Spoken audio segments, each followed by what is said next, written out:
Hello and welcome to week 10 of the Intico MPI 7-tonne electric arc furnace install. Obviously you can see behind me the current status of the furnace. This week we've finished the flushing and started on the hydraulic functionality checks, which are going well. We've done some work around the slag door. There were some minor modifications that we made to the refractory.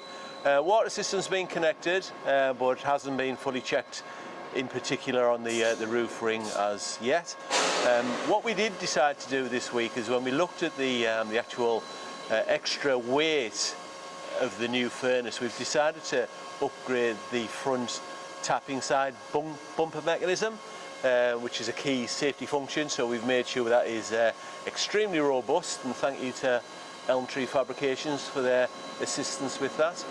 The other thing that we started doing is we started to make the area presentable and safe for when the furnace actually comes into functionality.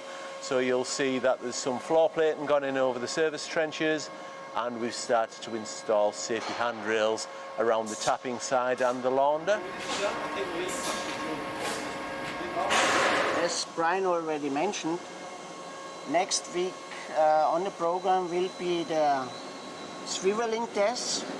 So that means the furnace will be swiveled out with the roof in place, and once this is carried out successfully, we can actually introduce the cooling water to the furnace system to check if there are any leakages to be detected.